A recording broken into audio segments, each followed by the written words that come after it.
Okay, so I would say I'm interested in a pretty wide variety of problems in statistical methodology and theory. Usually, but not always, perhaps motivated by the desire to extract useful information from big data in some way. So I'm particularly do a lot of work on high-dimensional statistical inference, but also nonparametric statistical inference. So just to give you a quick sample of a few papers, in fact my four most recent papers, two have been on log concave density estimation. This has been one of the things I've been interested in for many years. This is the idea that you can try to estimate a probability density function in a non-parametric way, but by imposing an appropriate shape constraint on density, and the shape constraint I have in mind here is log concavity, you can end up with a procedure that doesn't require any tuning parameters to choose, so it's fully automatic, as if you were in a sort of parametric world. The second thing here is talking about estimating entropy. So this is something that's very interesting for a wide variety of applications. I see a bunch of observations from density f, and I want to estimate minus the integral of f log f. And what's particularly interesting is that we've been able to come up with an estimator which, under appropriate smoothness conditions, is efficient in arbitrary dimensions. So it attains the optimal rate of convergence, and the asymptotic variance is the smallest possible, the smallest it could be. Finally, I'll just say a couple of words about another project I've worked on with my postdoc Ting-Yao Wong on high-dimensional change point estimation. So the structure of the problem I want to imagine here is that I'm observing many different data streams over time. So it could be different stock prices, it could be traffic at different internet routers, or neurological activity in different voxels of the brain. And the assumption is that at certain time points, there's a change point in the mean structure of this time series, but only in a sparse subset of the coordinates. So that it's only a relatively small number of the stocks that are experiencing some sort of shock, or perhaps it could be that in the internet routing example, that a change of activity is giving some indication of some sort of distributed denial of service attack, or something like that. And the idea is that, well, the question is, how can you borrow strength across the different coordinates to try to be able to detect much smaller changes than you could if you saw any one of the series individually? Okay, but the main problem I want to talk about today is what I call a classification problem. I hope this would be of interest because it's a classical problem in statistics, but it's also become almost a canonical problem in machine learning. So the task is to try to assign an object to one of two or more classes based on a sample of labeled training data. So the problem goes at least back to the work of Fisher in the 1930s and his famous IRIS dataset, where he introduced a lot of the ideas that underpin linear discriminant analysis.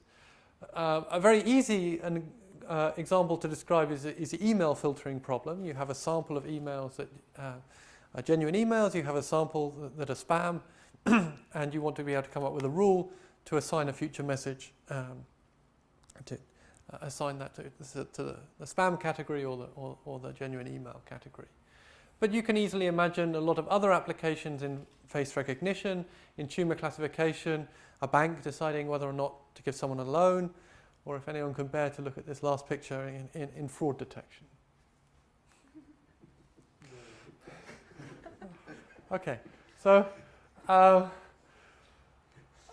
I would argue that an increasing number of modern classification problems, or what I would call a high-dimensional flavor, that is where for each observation we're measuring many features about that individual, or that could be relevant, not necessarily are relevant, but could be relevant for determining which class they should be assigned to.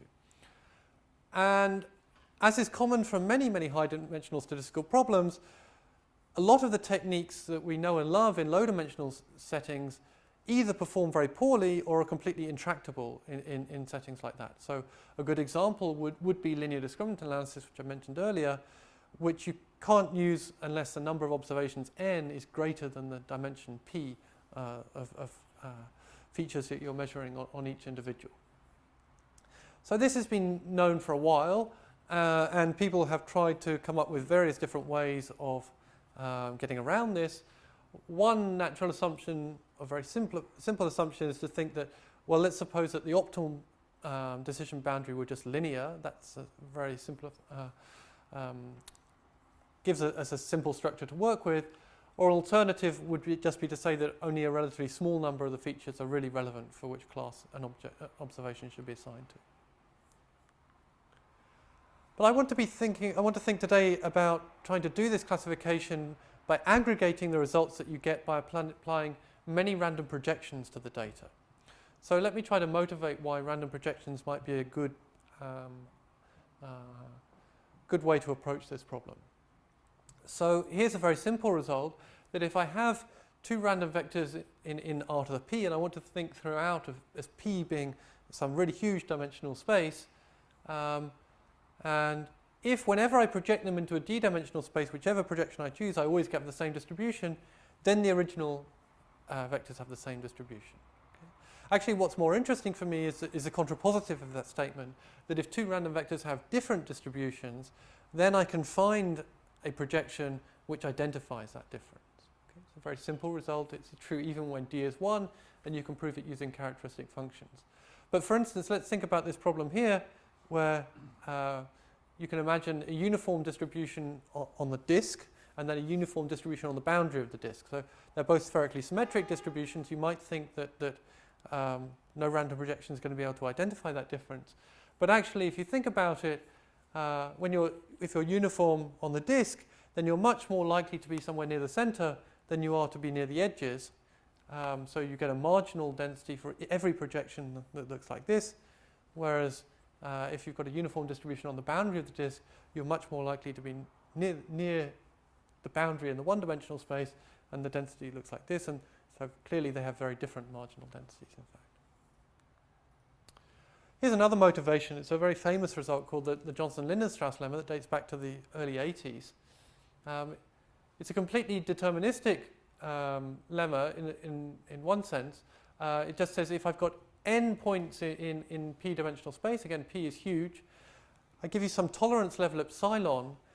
It says, provided I project into sufficiently many dimensions, and by many I mean this lower bound on d here, I can find a projection, a linear map, that almost preserves the pairwise distances between all of the points. Okay, so up to this tolerance level of epsilon, it's preserving the distances between all the pairs of points. So one thing that's really interesting about this result is that the lower bound on the dimension that you need in order for this projection to exist doesn't depend upon the original dimension p. Okay? So that's really nice, because it means I can start with my data in my huge dimensional space. As long as p is large by comparison with log n, I can project it into some much lower dimensional space. I almost have the same pairwise distances between the points, and I can run whatever procedure I like in the lower dimensional space. So, and actually, a second part of this lemma is that you can find this linear map postulated in the lemma by means of random projection. So in a randomized polynomial time algorithm, you just generate them with independent normal entries. Then you'll find one pretty quickly. So at the very least, what we can hope is that random projections can act as a computational time saver. That you only have, once you projected it into the low dimensional space, you only have to run things in this much lower dimensional space. It's going to save you time. But I want to be more ambitious. I want to try to use random projections as a way of actually improving the statistical performance of a procedure. Oh. Okay, so one more piece of intuition is that most of the random projections you're going to generate are going to be useless to you. So what I've done here is I started with some 50-dimensional data that came from two classes, a red class and a black class, and I generated 3 Haar projections on the top row. So this is like the analog of a uniform distribution. on the space of all projections. I'm projecting into 2 dimensions, and I claim that if you saw any of those top 3 data sets, you'd struggle to come up with a classifier that did much better than a random guess. Okay? But fortunately, and what I know from the result that the first result that I mentioned to you, is that not all of my random projections are useless. So what I did in the bottom row is I didn't just stop at generating 3 half projections, I generated 100 of them. And I've now selected the random projection that gives me the smallest estimate of the test error for a linear discriminant analysis classifier on the left, a quadratic discriminant analysis classifier in the middle, and a k-nearest neighbor classifier on the right. And actually you'll notice that the ones on the left and the right actually ended up selecting the same random projection here, but that's just a coincidence.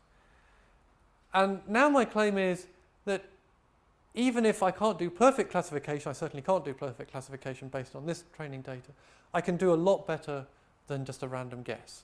Okay? And if I aggregate the results of combining information like this across my useful random projections, hopefully I'm going to do very well in the end. Okay, so here's a slightly more formal setting. I start with covariate response pairs, where my covariate is taking values in some high dimensional space R to the p, and just for simplicity I'm going to think of just a binary classification problem where my class label takes only 2 values. And then I can write eta for what I call the regression function. So this plays an important role. It's the probability that my data point, my response is y, given its vector of covariates x. So I call a function from r to the p to 0, 1 a classifier, and the interpretation would be that I assign a point little x in r to the p to class c of x.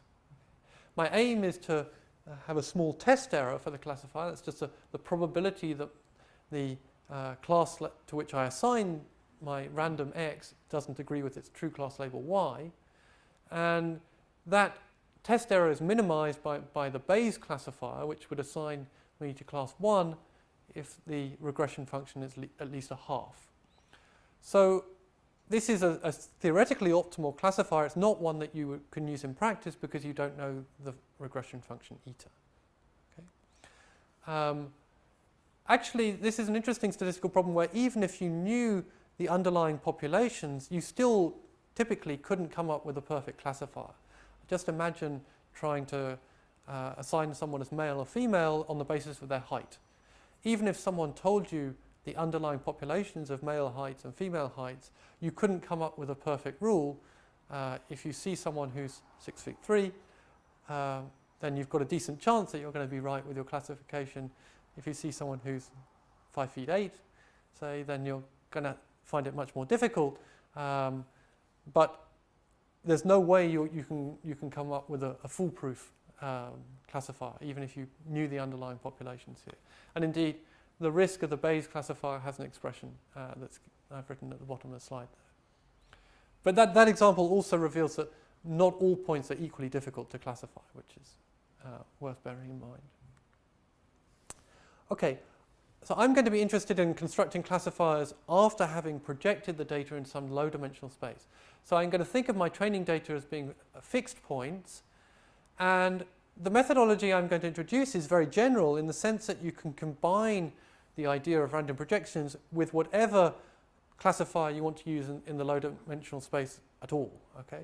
I just assume you give me some classifier that you can run in your low-dimensional space. If you gave me a training sample of data in that low-dimensional space.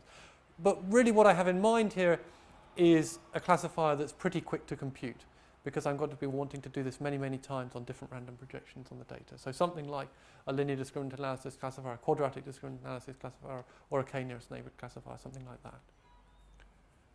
Okay, so here's how I'm going to proceed.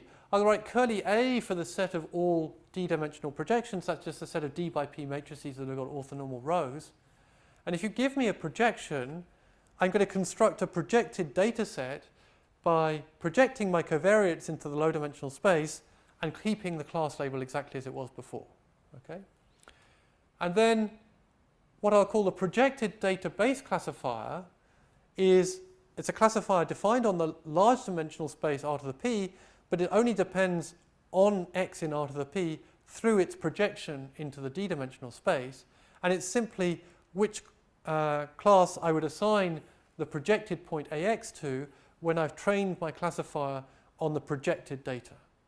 Okay? So I have to make sure I've got very good diction here because I've talked about Bayes classifiers and base classifiers. Okay?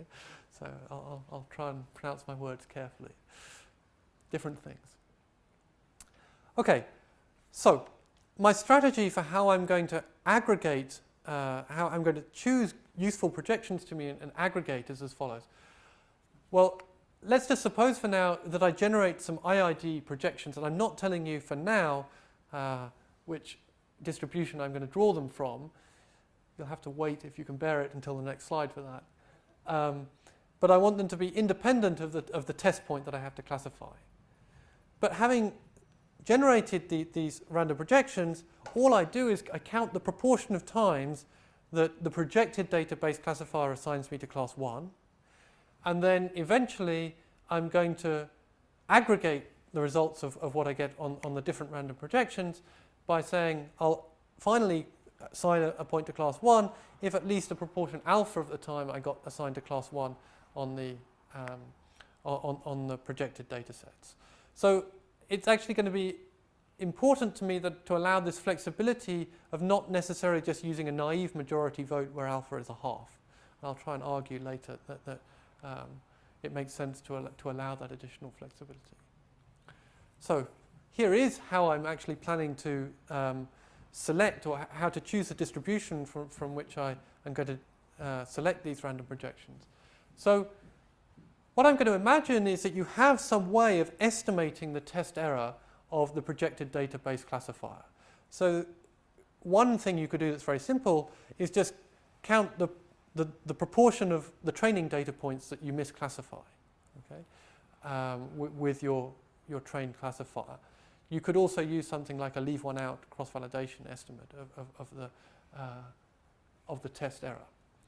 But this is giving me some sort of measure of utility of each random projection that I draw. So what I'm going to do is the follows. Let's suppose I'm willing to generate 10,000 random projections in total. I'm going to divide them into 100 non-overlapping blocks, each of size 100. And within each block of 100, I'm only going to choose the single random projection that gives me the smallest estimate of the test error. Okay? So hopefully those ones are going to be the useful ones, and those are the ones that I'm going to be aggregating when I compute my random projection ensemble classifier. So that then gives me a final description of the methodology. I've originally generated these 10,000 random projections from Haar measure, but by the time I've selected them, within each block, of course they no longer come from Haar measure. The selected ones, they have some complicated distribution that depends on the training data. But nevertheless, at least if I'm thinking of my training data as fixed, the selected ones are still IID, and I can apply my methodology that I described before. Okay, so there is a theoretical analysis that we were able to go through to try to analyze the performance of this random projection ensemble classifier. For fairly obvious reasons, I don't want to go through that in detail today. But the sort of spirit of the theory is that you sort of want there to be some underlying low-dimensional structure within your high-dimensional problem. This is if you're going to want to make progress in terms of sort of understanding theoretical properties of statistical procedures in high dimensions, you sort of almost always need there to be some low-dimensional structure that you can hope to try to recover. And the structure I'm assuming here is that the set of points that would be assigned to class 1 by the Bayes classifier, that's the set of points for which eta of x is greater than or equal to half, can be expressed as some function of a d-dimensional projection of x. Okay, so there's some sort of underlying d-dimensional structure here. So there's some oracle projection that I don't know, but if I did know that, then I could express a set of points assigned to class 1 by the Bayes classifier as a function of this d-dimensional projection of x. So to give you some insight, the simplest situation I could have is where this oracle classifier, the Bayes classifier, is just a hyperplane. Okay, that would be the case if you're in a standard linear discriminant analysis setup where you've got Gaussian populations with just a mean separation and the same covariance matrix. Then you've got a hyperplane for your Bayes decision boundary, and in that case this assumption holds with just d equals 1. So as d increases, the strength of this condition becomes weaker and weaker. So d equals 1 is sort of the ideal situation for me. It's a little bit like a sort of sparsity level parameter that you can think about it. Another very common assumption in high-dimensional statistics is what's called the sufficient dimension reduction assumption, which would say that your response, y, in this case, your class label, is independent of your vector of covariance given this conditional, given this projection of your covariance into a d-dimensional space. Okay? So in that sense, the d-dimensional projection summarizes all the information that's relevant for making inference about the response y. And if that assumption holds, then this assumption A1 holds. So the sufficient dimension reduction assumption is stronger than the condition that I want to assume for the theory. But basically, the spirit of the theory is that if this low-dimensional structural condition holds, then I can hope for my random projection ensemble classifier to perform nearly as well as the projected database classifier. Of course, if I choose a useless classifier to start with in my low-dimensional space, I'm certainly not going to improve it by just running it lots of times on different projected datasets. But I can hope to do nearly as well as this projected database classifier if you told me the oracle projection in advance. So here are some pictures to try to justify why I think you want the flexibility of allowing alpha not to be a half here. So in the top row, so the black curve is generated from simulation and describes how the test error of my random projection ensemble classifier varies as I vary alpha here. And in the top row, the true prior probabilities of each class are just 50-50. The red line is some attempt to estimate that black curve, and as I move from left to right, my sample size is increasing from 50 to 1,000. So it's certainly not surprising that as my sample size increases, my estimate of the black curve improves. But what's still quite interesting is that even at the low sample size, if you're trying to estimate the minimum of the black curve, which I'm suggesting you'd estimate by the minimum of the red curve, which is something you know, you still do a pretty good job of estimating the minimum of that curve. And you definitely, if you look at this bottom plot in the middle here, for instance, using alpha as a half, perhaps this is a more extreme example, using alpha as a half, in this example, which has a 2/3, 1/3 prior probability, would be as bad as assigning every point to the more prevalent population. So you definitely want to allow yourself the flexibility here. So here are just a few simulated examples to illustrate how the random projection ensemble classifier is doing in practice. And this first example is really designed for my method to do well. Okay? This is not an uncommon thing for statisticians to do in simulation studies. You've got a two-class problem, and it's originally 50-dimensional data, but if you look closely, what you'll see is that the signal in terms of which class a point belongs entirely to only the first 5 dimensions. So I've got a mixture of two normals, but it's only in the first 5 coordinates that I've got a real mixture. Otherwise, it's just they're just standard normal coordinates. And for the other population, my first 5 are Cauchy, so very heavy-tailed components, and the last 45 are, again, standard normal.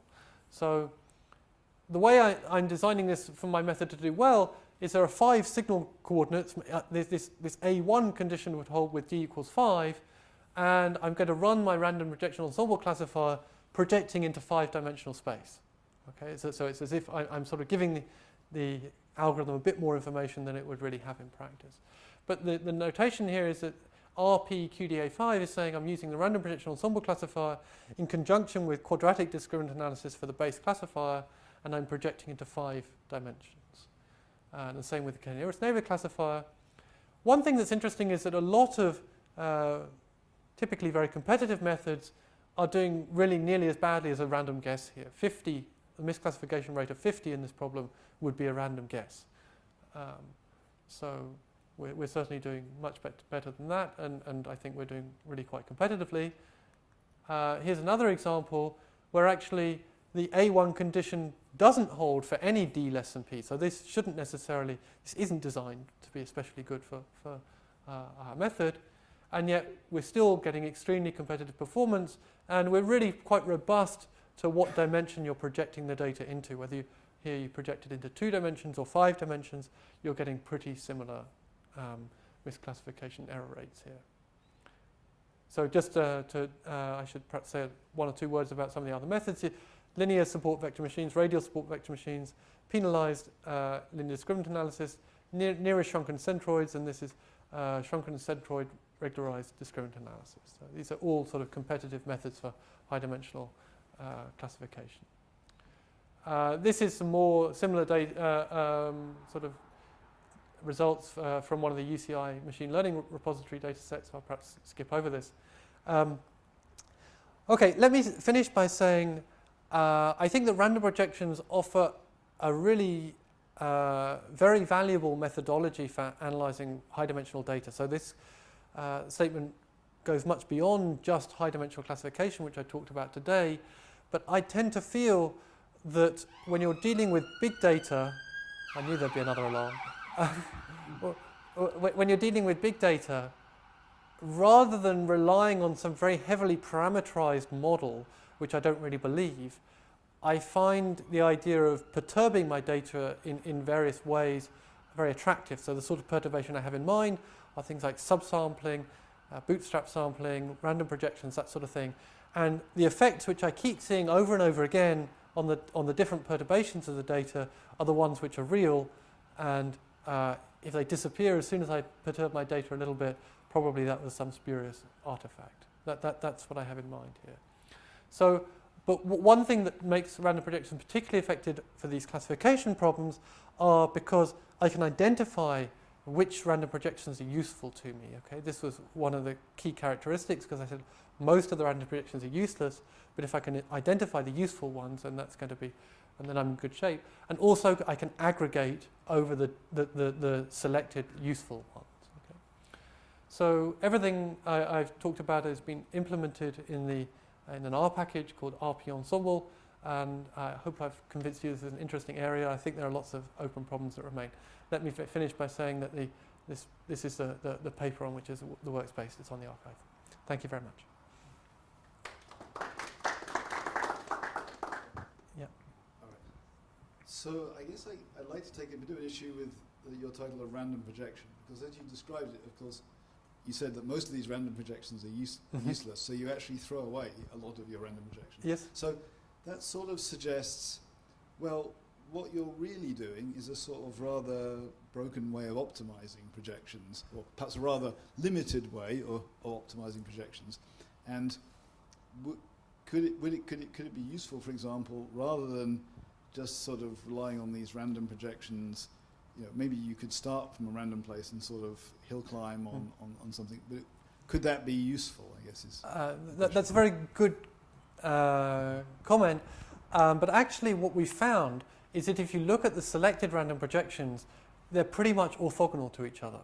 So it's not the case that you're just aggregating the results of very closely aligned random projections in the end. You really are... there would be no point in aggregating if you're just choosing...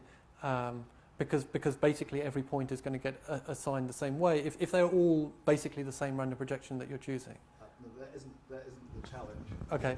The challenge would be to take I'm sort of thinking of this as a network. So you start off with a high-dimensional input. You have a bunch of low-dimensional projections, and then you do something. Say it was a linear classifier, that would be easier to think about, right? And that would look like some sort of slightly funny linear neural network, if we give that word. And then I guess that normally it helps to backprop through this thing, right, in sort of neural network speak, right? So you could take the projections that you choose, but could you then improve by sort of perturbing them optimizing in that? some way. Possibly. It's not something we've particularly explored. I have looked a little bit at choosing good ones and then running some sort of Markov chain type of thing to wander around the space rather than starting from scratch. But actually it didn't really improve things. And of course the other thing that's really useful to me is the fact that I've got IID projections, at least conditional on my training data, means I can produce theory for how the algorithm's performing. So obviously the random projections that are going to be useful for the final classification does not depend on the dimension, but actually depends on the data. And is there a way to estimate like how many projections you need to generate that you can finally select enough useful ones? Yeah, that's also a good question. Because, for instance, as the dimension of the original ambient space increases, you need a lot more projections to kind of explore the space in some sense. So if I'd had a bit longer, one thing I would have talked about is a further simplification, if you really have very high dimensional covariates, is to just draw axis-aligned projections. So this is dramatically reducing your search space. It's just saying in each row you've only got a single one and every other entry is 0. And if they're still orthonormal rows. So it's a little bit more like that random forest where you're choosing axis-aligned splits in some way. This is axis-aligned projections. If my A star, my oracle projection, is of that axis-aligned form, then the same theory will go through then. You lose something, but you lose the orthogonal equivariance of the original procedure, because then you're relying on a choice of basis. But that may be all you can do in this really high dimensional space. But to get slightly back to your original question, we did quite a lot of different experiments about if you've got a sort of fixed computational budget, how should you divide up the number of blocks that you've got and the number of projections you choose within each block. And I think we settled on, in the end, having about 500 blocks, each of size 50. That was our kind of overall recommendation. That's not to say it's optimal, it's just that we did a lot of experiments and that seemed to be a sensible default choice.